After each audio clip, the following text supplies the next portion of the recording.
Welcome to K-Catalog.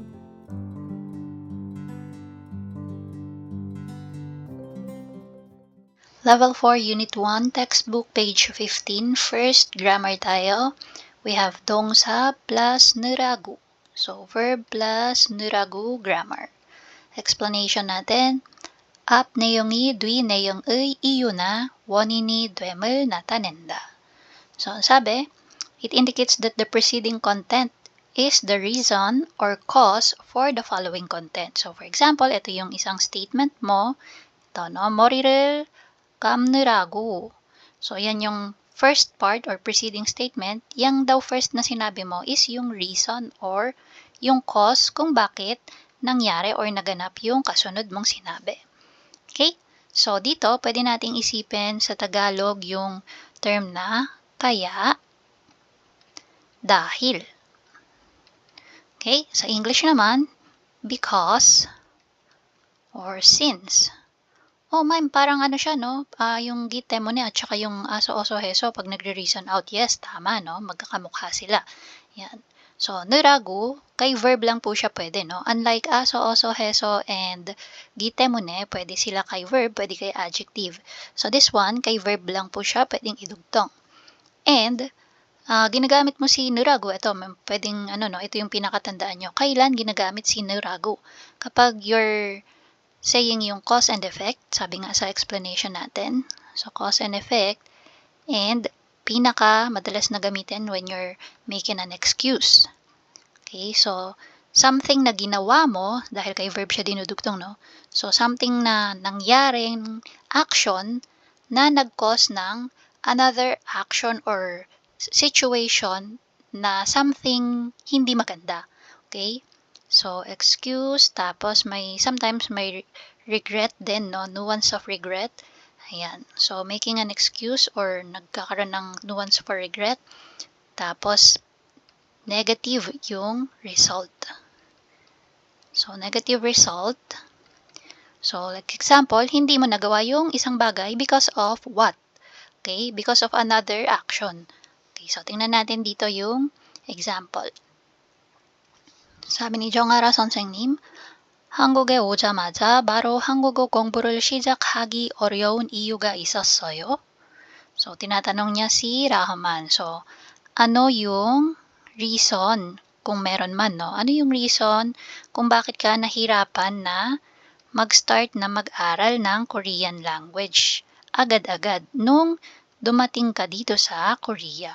So, yung 오자마자, no? Pagdating mo dito sa Korea, so ano yung reason mo kung bakit ka nahirapang magsimulang mag-aral agad ng Korean language? Sagot si Rahman. 그때는 새로운 환경에 적응하느라고 공부를 시작할 수 없었어요. So ano yung sagot niya? At that time, I was trying to adapt to the new environment. That's why, or so yung because natin papasok din doon, no? Because, yung sa jogong hanurago, because I was trying to adapt, okay, to the new environment. So, hindi ako agad nakapag-start na mag-aral. Okay? So, I wasn't able to start studying. Okay, so dito, 적응하다. Ito yung verb natin, to adapt. Yan. Tapos, dinugtungan siya ng 느라고. So, ito yung action na ginawa niya. Nag-try muna kasi siyang mag-adapt sa panibagong environment, kaya hindi siya nakapag-start agad mag-aral ng Korean language. Okay? So, yung result niya is something na hindi niya nagawa. Okay?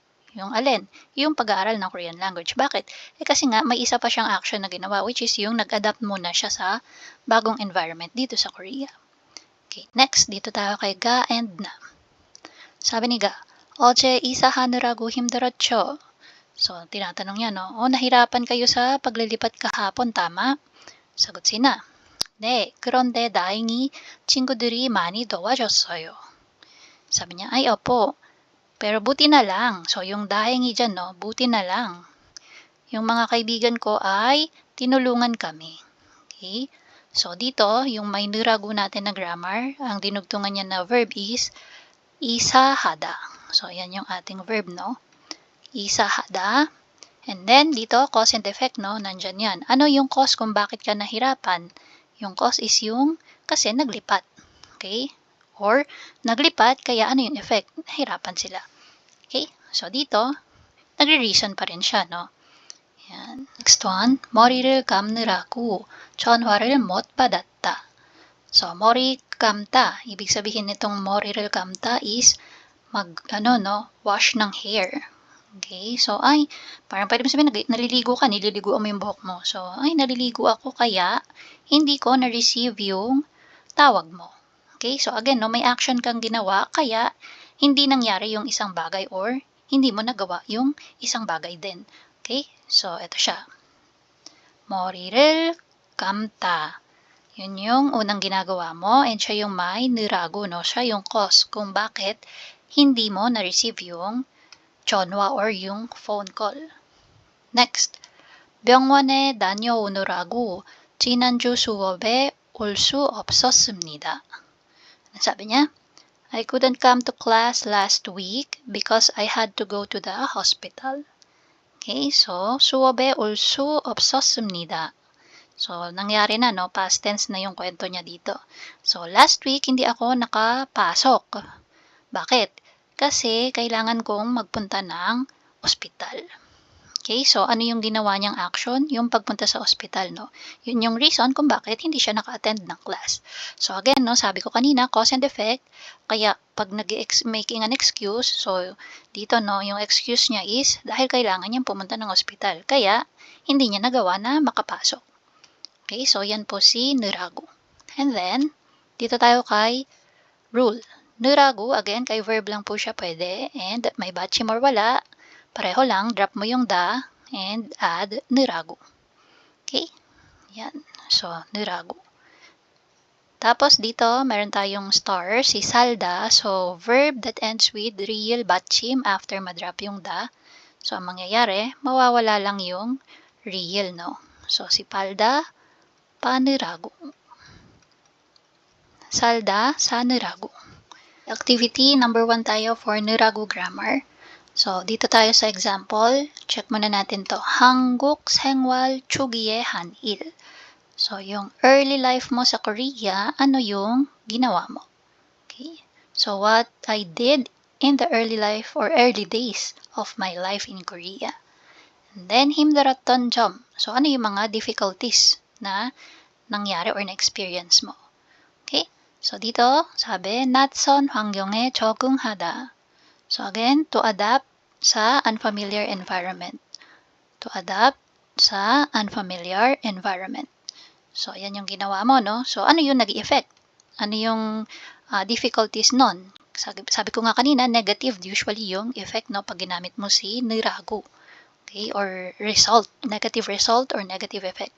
And then, sabi dito, 정신이 없다. So, pag sinabing 정신이 없다, yung parang aligaga or hindi mo malaman kung ano ang gagawin. So, sobrang busy mo, kumbaga. Okay? So, kanina, asan na yung drawing natin kay Rahman? Ayan, yung ganyang feeling, no? So, nagtatry siyang mag-adapt sa panibagong environment, kaya 정신이 없다. Kailangan niyang aralin to, kailangan niyang trabahuhin to, yung mga ganong klase ng situation. 정신이 없다. Okay. So, dito, paano yung ginawa? Question muna. 처음 한국에 왔을 때 어땠어요? So, pare-pareho lang ang question natin for numbers 1 to 4. Okay? Sa sagot magkakaiba-iba. So, dito, sabi ng sagot niya, 낯선 환경에 적응하느라고 정신이 없었어요. So, paano yung nangyari? Si 적응하다, dyan niya nilagay si 느라고. So, drop si da and then 느라고. Tapos, dugtong si 정신이 없다. Pagdating kay 정신이 없다, naging past tense lang siya. Kasi nga, ito yung nangyari na nung bago pa lang siya sa Korea. So, yung 없다 naging 없었어요. Okay? So, try natin yung number 1. So, again, question, same lang. 처음 한국에 왔을 때 어땠어요? Ito na yung sagot natin. 가나다라부터 배우다 magiging 배우느라고. Then, dugtong si 고생이, pagdating kay manta, past tense. 많았어요. Okay? So, ano ibig sabihin nun? Go생이 많았어요. Nahirapan, no? Marami kang, struggles na pinagdaanan, kumbaga. So, sabi niya, Ganadarabuto. So, inaral ko simula Ganadara or phonics, not phonics, yung alphabet nila, no? Kaya, ayun. So, yung struggle is real. kumbaga, 고생이 많았어요. Number 2, 직장을 구하다 magiging 구하느라고. And then, 여기저기 뛰어다니다 magiging 다니었어요. Okay? So, ano daw yung ginawa niya? So, naghanap ako ng trabaho. Kaya, ano yung effect niya? 여기저기 뛰어다녔어요. Paraot parito ako, which is hindi something na hindi positive, no? Parang nakakapagod yun. Paraot parito ka. Kasi nga naghahanap ka ng mapapasukan na trabaho. Next, number 3. 앞만 보고 달리다 magiging 달리느라고. 여유가 없다 magiging 없었어요. Okay? So, ano naman ibig sabihin yan? So, looking only forward, up man. So parang focus ka lang dun sa future, kumbaga yun lang yung tinitingnan mo. So kapag ganon, ano ba ang usual na ginagawa? Ipon ng ipon. So paano makakaipon? Trabaho dito, trabaho dun, no? So parang sobrang busy niya kasi nga focus siya dun sa future. Okay? So, 여유가 없었어요. Wala siyang free time. Okay? So it's like saying, I'm sobrang busy ko nun, no? Yan. Okay, next, number 4. 적은 월급으로 살다 magiging, so dito, no, real 받침. Kanina yung rule natin sa taas, kapag real 받침 ang ending ng verb, mawawala din yung real. Okay, so magiging 사느라고. Then, 친구도 자주 못 만났어요. So, ano sabi sa number 4? 적은 월급으로 사느라고 친구도 자주 못 만났어요. 적은 월급, ibig sabihin, small salary. Okay, so I was trying to live on a small salary. Kaya, madalas na hindi ko ma-meet ang mga kaibigan ko. Siyempre, pag maliit lang ang iyong kita, so wala kang enough money to spend para makipagkita sa mga kaibigan, no? Yan. So, yan yung ating mga statement for numbers 1 to 4. And again, ginamitan ng 느라고, so because or kaya. Tapos, ang result is something na negative or something na hindi mo nagawa.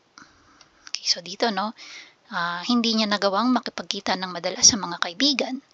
Or dito naman, wala siyang free time. Dito naman, busy siya paraot parito. Goseng 많았어요. So, yung mga struggles na pinagdaanan niya nung nag-aaral siya ng Ganadara. So, these are all negative somehow, no? Okay, so dito tayo sa number 2. 여러분은 한국에 처음 왔을 때 어땠어요? Ikaw daw, nung bagong dating ka sa Korea, kamusta? Anong mga nangyari sa'yo? 느라고를 이용해서 이야기해보세요. So, gamitin si 느라고 na grammar. tingnan natin example niya. 좋은 날씨에 적응하느라고 힘들었어요. It was hard to get used to the cold weather. Okay, so sabi niya, nahirapan siya na mag-adapt sa malamig na panahon. So dito ang nagsasalita is si Huen, and si Huen is from Vietnam. So we can think na si Huen is from part ng Vietnam na may tropical na weather siguro, no? Mainit na panahon. Kaya nahirapan siyang mag-adjust sa malamig. And then, 하지만 신기하고 재미있는 것도 많았어요. So, however, sabi niya, kaya lang, maraming bagay daw na bago and interesting or astonishing. Okay? So, yun yung kanyang sagot. Now, let's make yung ating sagot naman. So, gagayahin lang natin yung sagot ni Huen, babaguhin lang natin ng bahagya. So, dito, kung siya, ang sabi niya, nag-a-adapt siya sa malamig na panahon, so, yun yung part na nahirapan siya. So, pwede nga sagot natin, nahirapan sa pag-adapt sa pagkain Korean. Okay? So, paano yun? Instead na 추운 날씨에 magiging 한국 음식에. Then, as is, 적응하느라고. So, same na lang yung ginamit natin na verb, no? So, 적응하다 na lang din yung ginamit natin. So, 적응하느라고 and then 힘들었어요.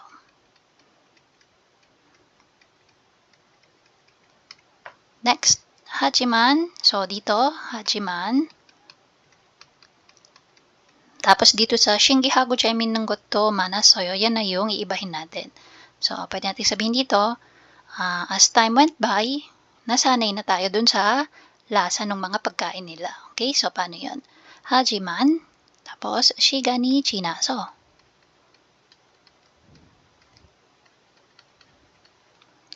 그 맛에, so yung ano dito, no? 그 맛에, yung panlasa nila, no?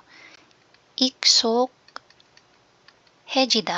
naging familiar na. So, magiging 익숙해졌어요. Gawin lang nating past tense yung 익숙해지다. Okay, so again, yung sagot natin, 한국 음식에 적응하느라고 힘들었어요. 하지만 시간이 지나서 그 맛에 익숙해졌어요. Okay, so again, anong sabi ng sagot dito? I had a hard time getting used to Korean food. Nahirapan akong mag-adjust sa pagkain ng mga Koreans or sa Korean food. However, but as time went by, I got used to the taste. Nasanay na din ako sa lasa. Okay, so dito tayo sa 단어장 환경. Again, it means environment. 다행히, ito yung sa English luckily or fortunately. Sa Tagalog naman, buti na lang. Okay? So, sa kabutihang palad, pwede din yan, no? Next, 머리를 감다, yung pag-wash ng hair. And then, 앞만 보고 돌리다. So, yung focus ka sa hinaharap, no? So, yun lang yung iniisip mo. So, sa English, ano ba yung pwedeng dito? Just looking ahead. Okay? Yun lang yung nasa isip mo. Ano yung future, ganyan.